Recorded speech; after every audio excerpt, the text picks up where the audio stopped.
veil, secret, hidden, meaning mystically the great unseen. A Culdee was an Irish religious ascetic of the worship of Iessa, a seer. Abraham has two female consorts, one of whom he marries. She is Sarah, from the Irish word sor or sork, sark, meaning delight, light, pleasure, bright, conspicuous, clear, the day. The other woman was named Hagar, from the root word akor, meaning covetousness, desire. She represents the night. The letter H is only an auxiliary in the Irish alphabet and is used as an aspirate, but the doctors have used it as a regular letter for deceptive reasons in the formation of the name of this mythic character, and instead of using the letter C, they use the G. These two letters in the old manuscripts were often used one for the other indiscriminately. And so we have Hagar, and as she is desire, she is not Abraham's true wife, but his concubine. She bears him a son, Ishmael, the Irish Ayes Moal, the son, and Moal means bald. The young sun, or early morning sun, is said to be bald, as he has no rays until later. So Ishmael is the young or morning sun born of the night. So, in the Irish Bible myth, we find that Abraham the son has two wives, Sarah the fair one, the day, and Hagar the dark one, the night. Sarah is jealous of Hagar, the concubine, and has Abraham send her away. In the phenomena of nature, the day always sends the night away.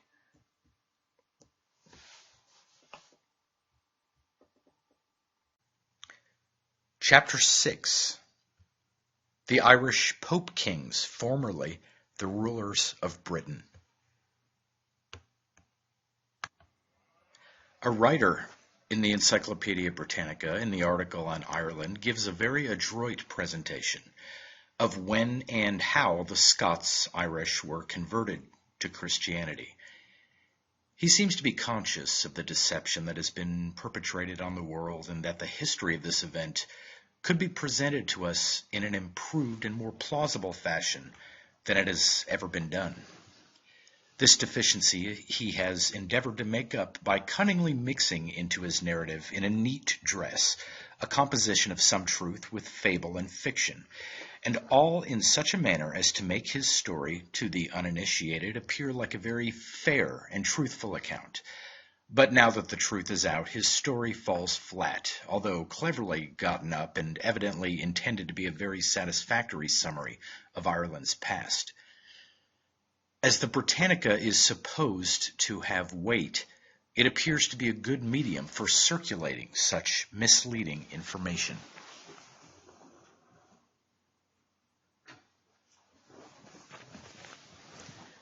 It is quite obvious that the object is not to tell truth, but to connect up all the missing links of the story, which his predecessors might have been a little slack about making it look right. It would really be amusing if it were not so unjust to see how he tries to mix up things by trying to confuse the reader as to the identity of the Scots, the Picts, and the Southern Irish of Munster. The truth is that they are all of one race and people, and these names have been given to them separately as a part of the scheme to confuse. The nearer to the seat of the great crime, the greater the need to confuse any would-be investigators. This writer says, quote, "At that time, 314 A.D., the Irish had possession of many places in West and South Britain and must have come in contact with Christians. These were more numerous and the church better organized in South Wales and Southwest Britain, where the Munster or Southern Irish were, than in North Wales, which was held by the Scots proper." End quote. Encyclopedia Britannica, 9th edition, page 247. This is an example of how he tries to confuse his readers by making it appear that there was easy intercourse between the Irish and Roman followers. There was no such intercourse. The adherents of each church were practically identical with their armies. The Roman Church was only where the Roman spearhead was and nowhere else in Britain. Nor did the Romans lay claim exclusively to the title of Christians until, as is said, after 325 AD, after the Council of Nice. And there was no moving about of the inhabitants from the Roman to the Irish lines. They were kept as much apart as the peoples of the French and German territories during the late World War. There was no difference in race between the people of Munster, whom he calls Irish, and the same people whom he calls the Scots proper in North Wales. And there was no difference between those two peoples and the Picts.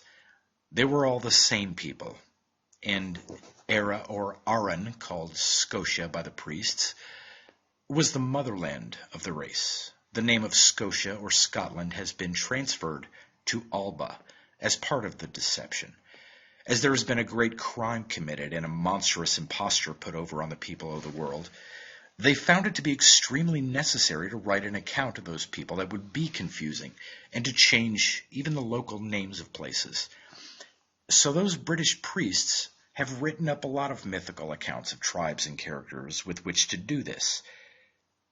It is very easy to see through when it is explained, but it requires study with the necessary knowledge at first to understand it. The accounts of the early beginnings, as given in the histories of Ireland, Scotland, and England, like the early histories of other countries, were all written and composed by the clergy and for purposes of deception and for the very reasons set forth in these pages. They have done this work under assumed names in order to conceal the fact, and what they have written is a concoction of fiction and fable mostly, that is, so far as real, actual, matter-of-fact happenings are concerned. The priests who conceived the plan to deceive us by giving the name of Picts to a tribe of people took as a basis for their idea a class or order among the ancient Irish priesthood of Iessa, who were ascetics. They have called them a tribe and have given them the name of Picts, just as if we today should call the Odd Fellows or bishops a different race from the rest of the American people. The word Pict means a musician and is a camouflaged word for a druid priest or magician, one who understands sacred magic or the occult spiritual forces locked up within the human body. The body is called the lyre of Apollo, and he who understands that instrument is therefore a Pict or musician because of certain nerve centers or ganglia through which the spiritual force energizes. This is why the harp is an insignia of the ancient Irish and secretly alludes to Ireland's distinction and preeminence as the homeland of the Magian priesthood. No other country or people has such a symbol, and for a good and sufficient reason. The Irish, previous to the English invasion and the sack of their church, were called Scots, we are told, not Irish or Picts by the Romans. The island had many names attesting to its spiritual character, but Ireland was not one of them. This name is a living testimony to British perfidy and cupidity, for they conferred this name upon it. That Ireland was preeminently the sacred isle of spiritual sun worship, and not the sacred isle of Romanism, as the Roman priests would have us believe, can be seen even by the very names of its provinces. It is figuratively likened to a living being. Ulster is the head or top of the island, and Munster is the lowest point or foot. Leinster is the day or dawn side, and Oldingmacht or Connacht is the side on which the sun departs, or the night side of the sun, while Maeve represents the middle or midriff of the island or body.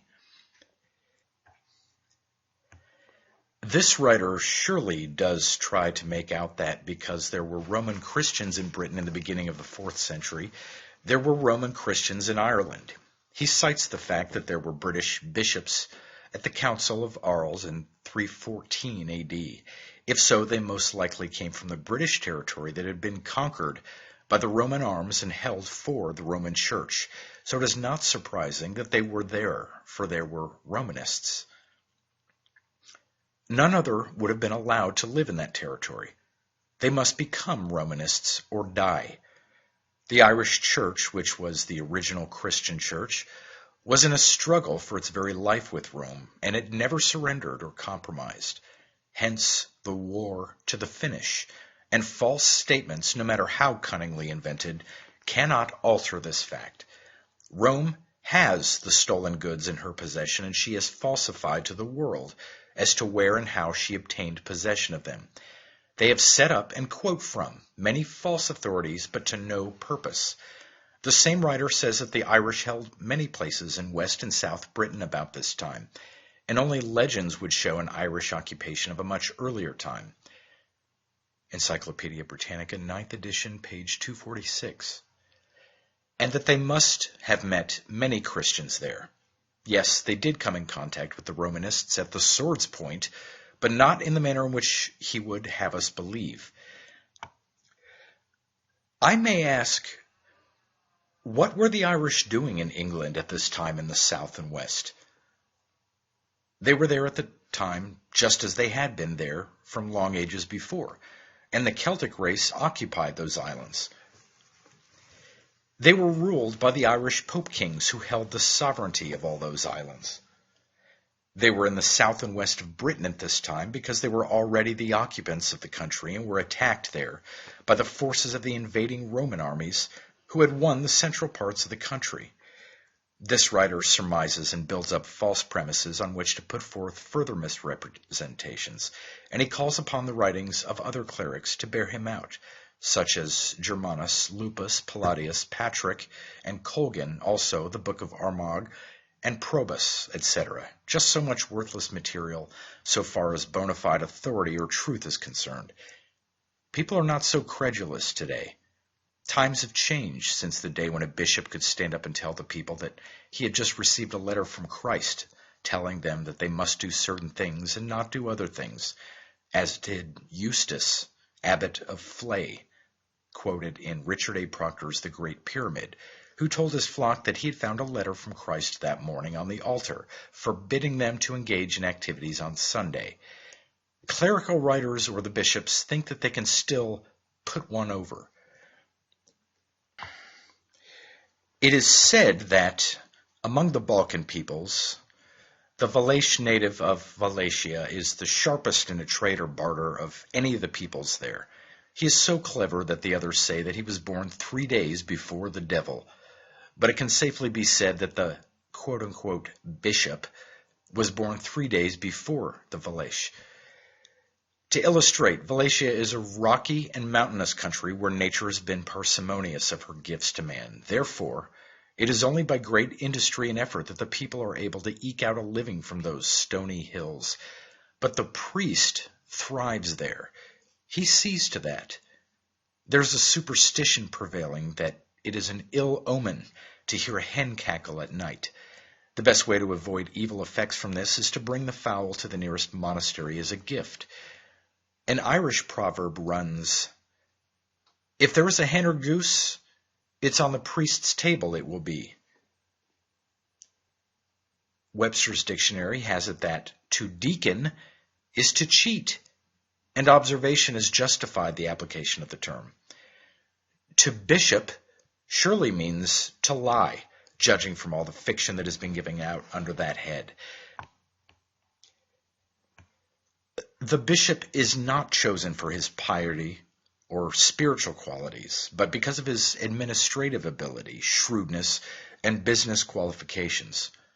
The more this writer in the Encyclopedia Britannica tries to explain things, the more he unwittingly proves that our facts are as stated, that Rome came to Ireland centuries later than is claimed, and then only to usurp, absorb, and destroy, in explaining the status in the Irish Church of the Camarba, or the co-heir of the bishop as inheritor of both the spiritual and temporal rights, privileges of the spiritual tribe or family, who might be a layman and possibly have sole power, fall to himself. He says, quote, "This singular association of lay and spiritual powers, was liable to the abuse of having the whole succession fall into lay hands, as happened to a large extent in later times. This led to many misconceptions of the true character and discipline of the Irish medieval church. Page 248. Aside from the question of whether the office of bishop should be filled by a clerical or a layman, if Rome established her church rule in Ireland about the beginning of the 5th century, as she claims she did, and converted the whole island through the mission of St. Patrick, and, quote, peaceably and without the shedding of a drop of blood, end quote, it is very strange that the Irish people who were so easily converted and who so readily adopted the Roman religion and priests, and who, if this were so, were immediately under the discipline of the Roman Church, should prove so recalcitrant later, and have maintained this insubordination all through medieval times when Rome is supposed to have full sway there, having, according to supposition, established her church rule there from 500 to 600 years previously. This story, we maintain, is composed of fiction without a grain of truth. In Rome's history, in dealing with opposition, either of a people or of an insubordinate branch of the priesthood, has she been shown to pursue a vacillating or tolerant policy? Quite the contrary. She did not show much toleration in her treatment of the Huguenots. The massacre of St. Bartholomew will attest to that. She was a demon of cruelty wherever she had power. Did she coddle the Albigenses in the south of France when they refused to subscribe to her beliefs? The papal envoy, the abbot Arnold, gave instructions to the general of the papal army when the latter said he could not distinguish the heretics from the faithful. Slay them all, God will know his own. And in the course of a few years, there were slaughtered 180,000 souls. So history itself refutes the claim that Rome was dominant or even present in Ireland, and substantiates the claim that the Irish Church had its own rule during medieval times, previous to the English conquest. They have invented the pretext to discipline as an explanation for King Henry's invasion, but it is merely a cloak under which to conceal the purpose and act of conquest of the Irish Church. The pontiff of the Irish at this time, 1172 A.D., was Gelasius. Roman writers claim him as their own under the designation of primate and refer to him as the saintly Gelasius. His name bespeaks his office as the representative of the sun, from Gal, bright, the sun. The name is a true and perfect idiom and ideal of the Irish church sun worship of Iesa. It does not connect up at all with Rome. In the light of the knowledge which we have today, the deception is most transparent.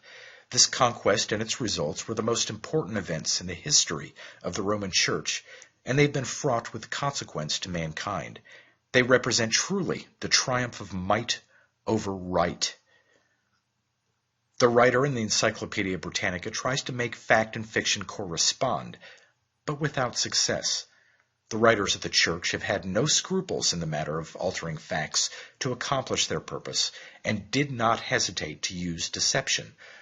Wolsey visualized the future when he was Bishop of London, in addressing a convention of the clergy on the subject of the printing press, which was new at the time, 1474 A.D., when he said, quote, "If we do not destroy this dangerous invention, it will one day destroy us." End quote. Bible Myths, page 438, by T.W. Doane. It is in spite of the clergy that light and knowledge have spread. This writer, already alluded to, says that the differences which existed in the Irish Church as compared to the Roman Church were due to Ireland's isolation. Encyclopedia Britannica, 9th edition, page 250. But Ireland was not isolated in those days. It is only since she came under English rule that she became isolated. Before that time, up to and for long after the Punic Wars, she was the greatest commercial nation in the world, for she was the homeland of the so-called Phoenicians, Irish. Their trading ships sailed on every sea, and it is logical to assume, as a natural consequence, that the traders and merchants of other countries also visited Phoenicia. Ireland became isolated for the same reason that a highwayman kills his victim after robbing him, that there might be no one alive to give testimony against him. It has been the settled and most carefully studied British policy to isolate and misrepresent Ireland. We hope that, as the truth comes to light, Englishmen will be moved to make what amends are possible for the horrible mistreatment and oppression which have been inflicted upon that country. The Irish people have suffered untold misery through no fault of their own, but because they had what Rome coveted for her own power, a savior, the Bible, and spiritual sovereignty in the papacy. England was but a tool used by Rome in her striving to attain her end, namely, recognition as the sole source of the divine authority on earth. The aforementioned writer refers, too, to the question of Easter, which Rome has given as her reason for the so-called disciplining of the Irish Church. He tells us that it caused a great deal of trouble in the Church, but endeavors to leave the impression that it never got beyond the limits of a mere polemic affair, a matter of heated discussion. He tells a little of the truth also, which will show, as herein claimed, that the Irish Church of Iesa Criost was the great church of Europe. He has prepared his ground in advance for this brief but partial admission by saying that these establishments in the countries named were set up by Irish priests, who were Christian missionaries within the Church of Rome. He refers to peculiarities which the Irish Church had, but says that they were only survivals of what was general at one time throughout the Christian Church, and, of course, Puritan Rome was shocked at those things. He does not tell what those peculiarities were, but it is a natural inference that they must have been horrible and immoral if Rome could not tolerate them. She does not seem, even in this enlightened day, to be shocked at what her priests have done in the Philippine Islands, in Mexico, or in South America. For that matter, we do not need to go outside of our own country to look for evidence of it, but it is not our purpose to treat on Roman corruption or immorality. Here's what the encyclopedia writer says on the fictitious alibi of Easter. Quote, on the Easter question, especially a contest arose which waxed hottest in England, and as the Irish monks stubbornly adhered to their traditions, they were vehemently attacked by their opponents.